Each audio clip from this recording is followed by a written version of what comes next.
Hey everyone, this is a bonus Q&A episode. I try and answer questions live every Thursday. You can sign up to come to my free live Q&A at schoolforthedogs.com/Q&A, and you will see the next one I'm doing. I then am trying to take recordings of those Q&As and post them here to the podcast feed. If you have a question, you can email me directly, Annie at School for the Dogs. You can also go to anchor.fm/dogs and record your question there. Thanks for being here.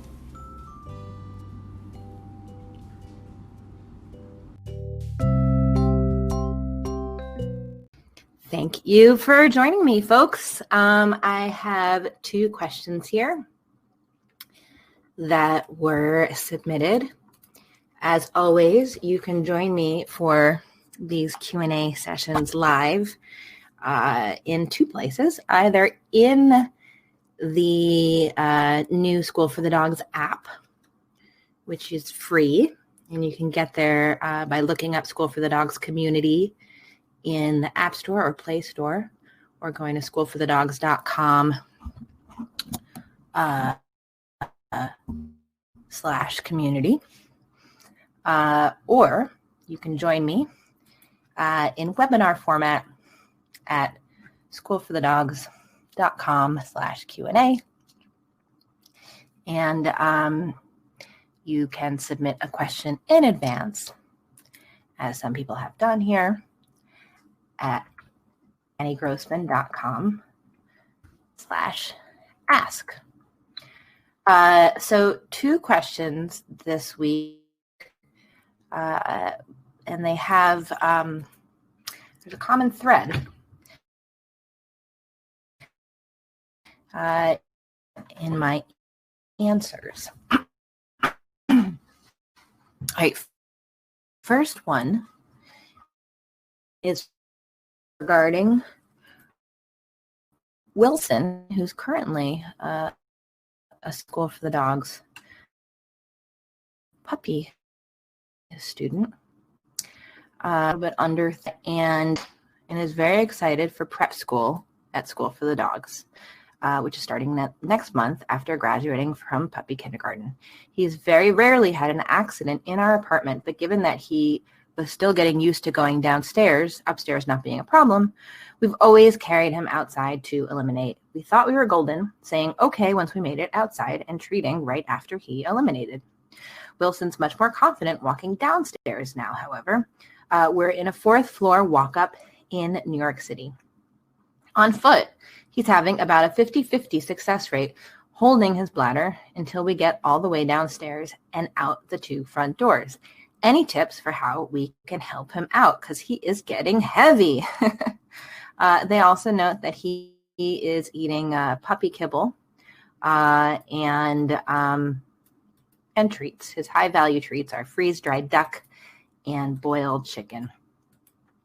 So I think a 50-50% rate and nearly 100% success rate of getting this puppy to pee and poop outside is actually pretty good. So thumbs up to you guys, Zach and Molly, Wilson's people. This is behavior that with anything else can be shaying him down 90% of the way and then letting him walk the last 10% of the way. And if you can have success with that without him going during that last 10% of the way outside, then start carrying him down 85% of the way.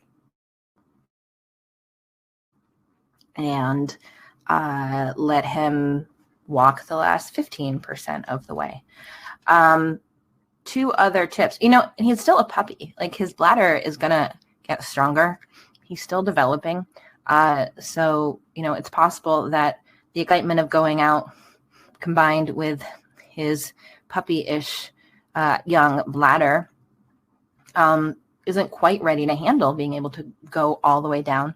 But again, you can help him build this behavior, the behavior of holding it little by little. And certainly if you get outside and he has not peed or pooped, you should reward that behavior. I mean, being outside might be a reward in and of itself, but sure, why not also give him a treat.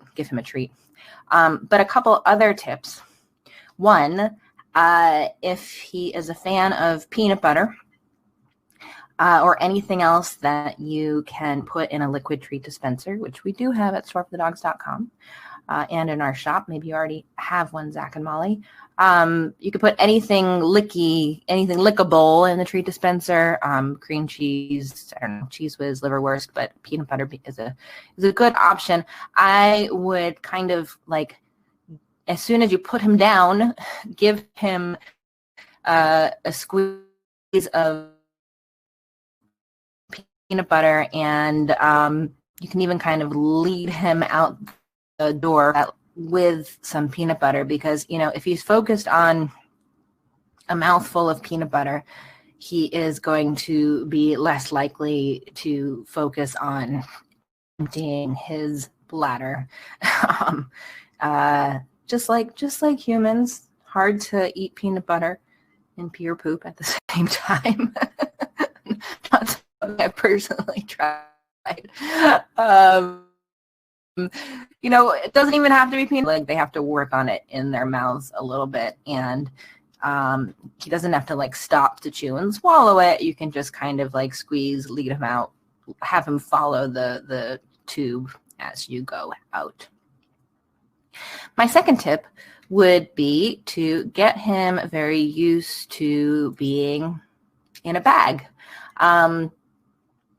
For a slightly larger dog, 30-ish pounds, I would suggest either using like a boat and tote bag. I think it's LL Bean or Land's End that makes boat and totes. They're not specifically made for dogs, but they're really nice, sturdy canvas bags that you can put over your shoulder, and he could go in. Or you could use a canine sport sack, which is a dog backpack that has a cool design. They're designed so the dog's front paws kind of sit on your shoulders, and they make one.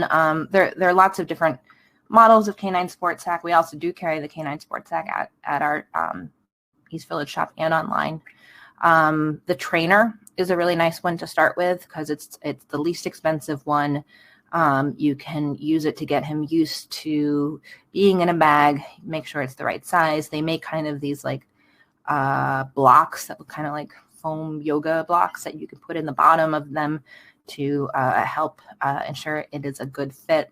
But, you know, you, rather than carrying him outside just like in your arms, which I'm imagining you're probably doing, you could use that opportunity to get him used to being in one of these bags. And I, for one, am a really big fan of putting dogs in bags whenever possible.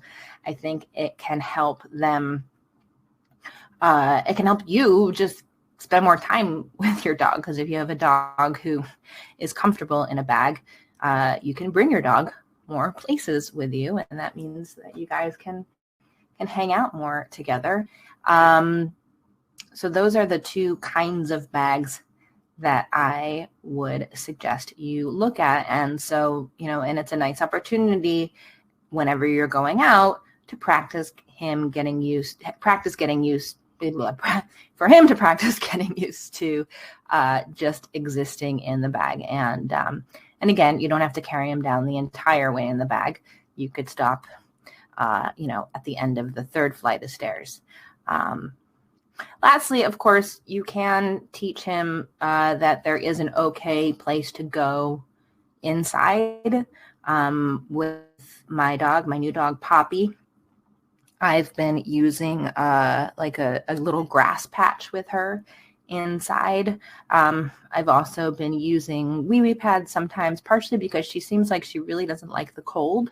I want her to be really comfortable outside, so I don't want to force, and when it's really cold out, I don't want to, even if I bundle her up, she seems sort of unhappy, and I don't want to force her out in the cold weather just yet. I want to sort of acclimate her to her new life, to New York City, to just being comfortable in the world before I ask her to do her pee and poop business outside. So for that reason, I've been using a potty patch, Doggy Lawn. I think is the one I have. Actually, there's a coupon section in the app, and there's a coupon for the Doggy Lawn in there if you go there. You could also use a wee pad and have the wee pad.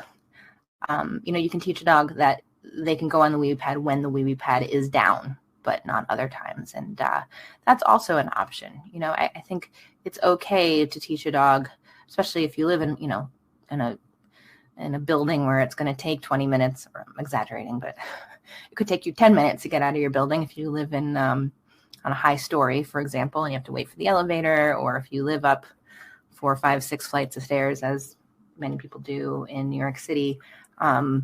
Having that indoor option can be a good idea.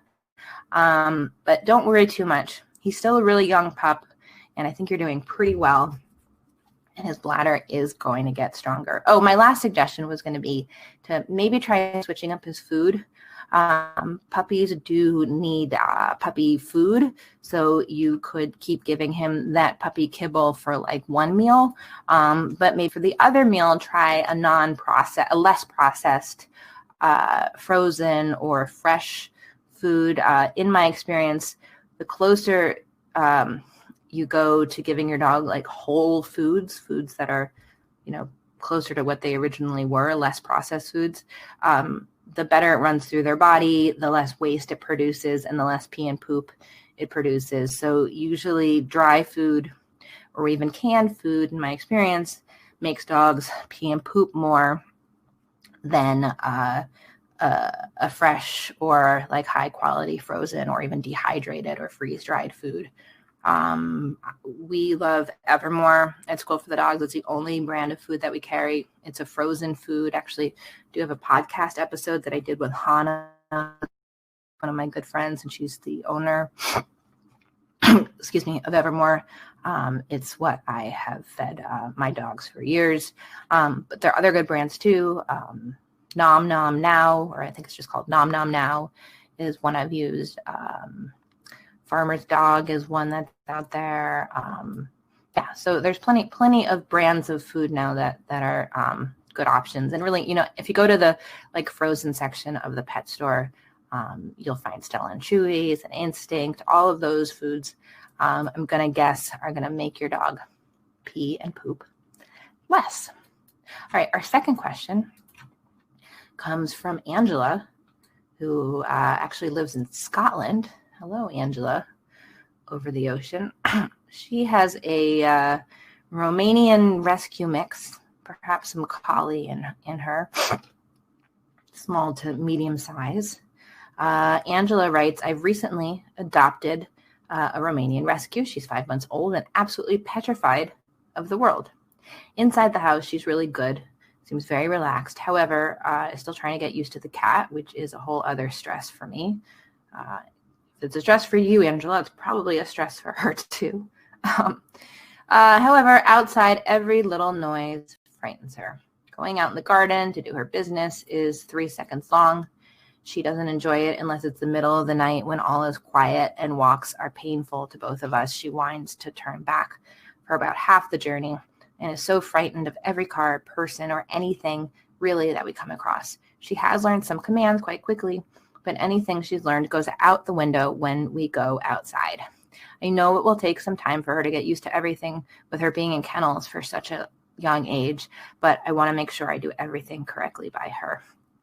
Can you help? Thank you. There's a lot here. It's possible that your environment, the environment you live in, might be too much for her to deal with. I don't know exactly the background she came from. Unfortunately, some dogs, and I also don't know exactly where you live, but I know I've seen many dogs who are just from a young age showing that they're unable to deal with all the anxieties of living in a big city. Now I'm going to suggest some things you can do, but I just want to make clear that I don't think there's a magic bullet solution here. There are definitely some things you can try, but some dogs, whether it's because of their very early months on this earth and how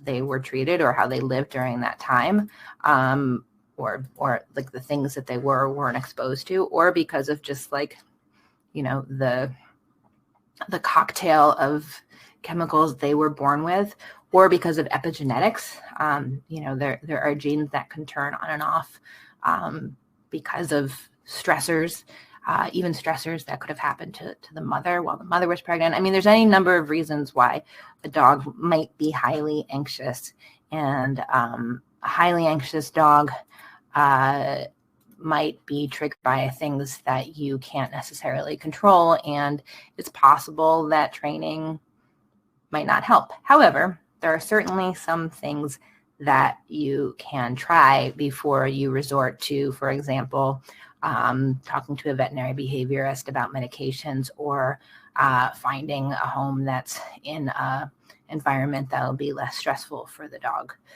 First of all, I would again suggest a bag, getting a good bag that you can get this dog comfortable in, because I'm guessing that if you can get her comfortable being in a bag outside, physically being close to you, being close enough to you where you can easily be giving a steady stream of treats or something like peanut butter, I'm guessing that's going to help her learn to feel more comfortable outside.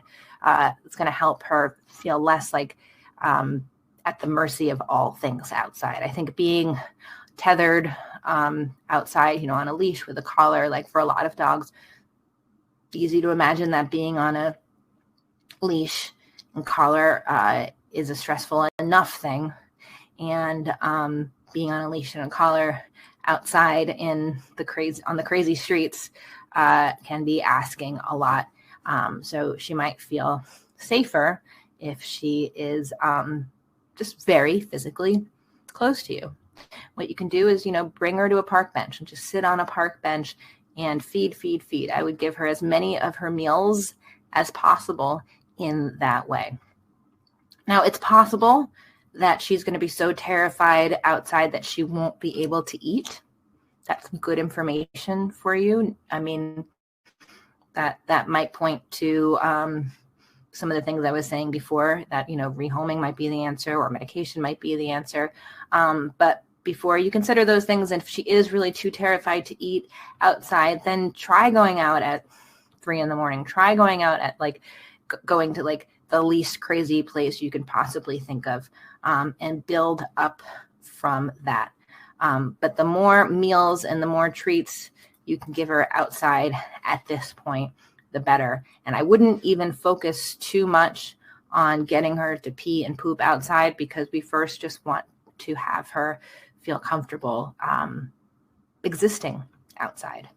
And if you can get her to do her other business in your yard for the moment, although it sounds like that's a little bit of a struggle too, but that's probably less stressful for her than being outside on the street.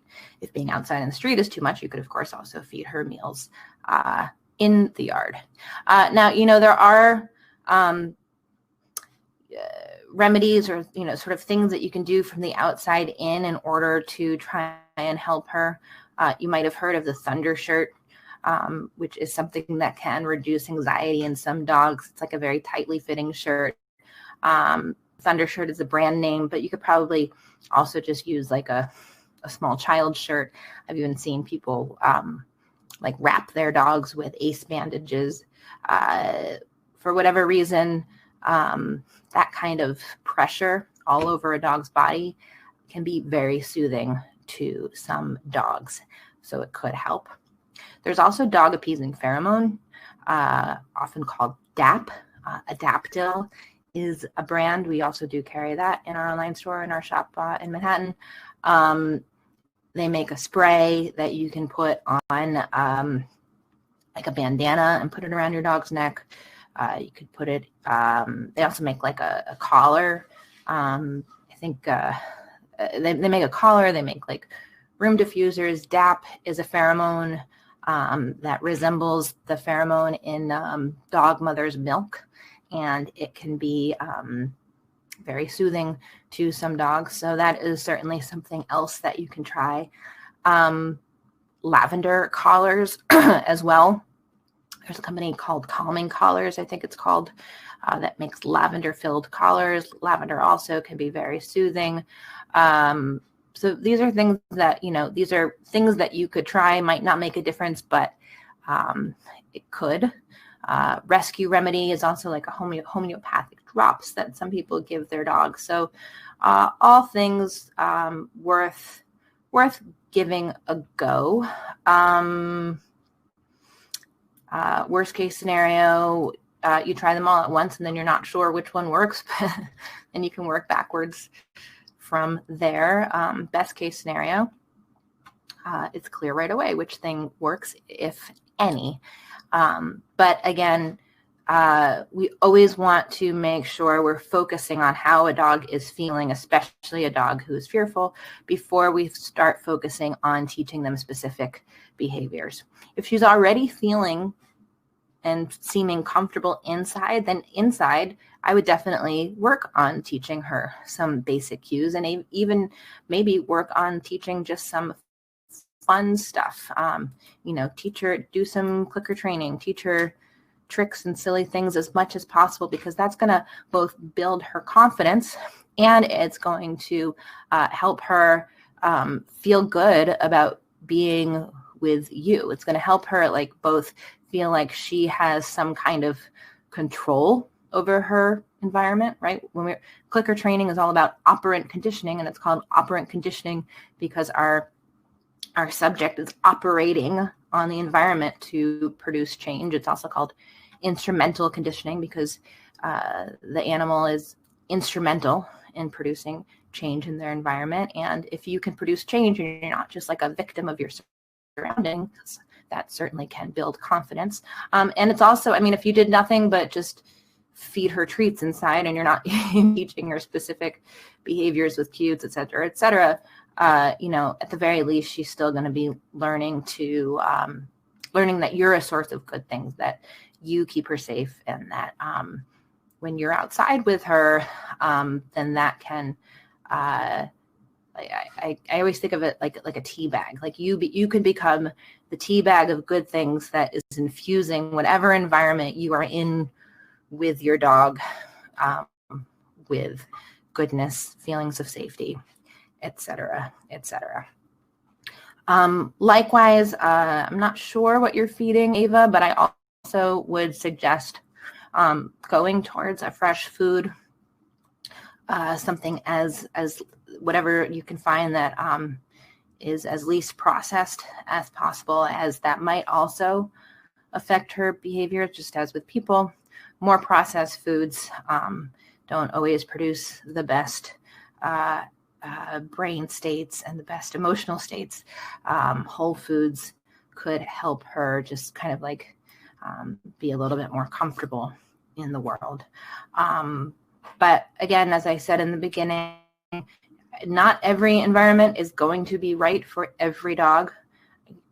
Before I became a dog trainer, I thought, training can solve any issue. There's no issue that a dog can't be trained to handle, et cetera, et cetera. I don't feel like that any longer. Now I do think that sometimes the kindest thing to do to a dog is to find an environment that is going to be a better fit for them. And that's a kindness that we can provide. And, given that we don't know what her life was like before coming to you, it could be, her behavior could be based on things she experienced or didn't experience during that time. It could be It could be just, like a baked in chemistry.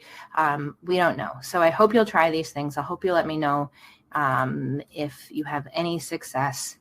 And just remember classical conditioning first, always trying to think about the dog's emotions and helping the dog feel the way we want them to feel before we focus on getting them to do all the things we want them to do. If you haven't checked it out already, I do suggest checking out my master class, Angela, which you can find at anniegrossman.com/masterclass. It goes over the different kinds of learning a little bit, and I think might be helpful. All right. Thank you, everyone, for joining me, and I will see you next Thursday.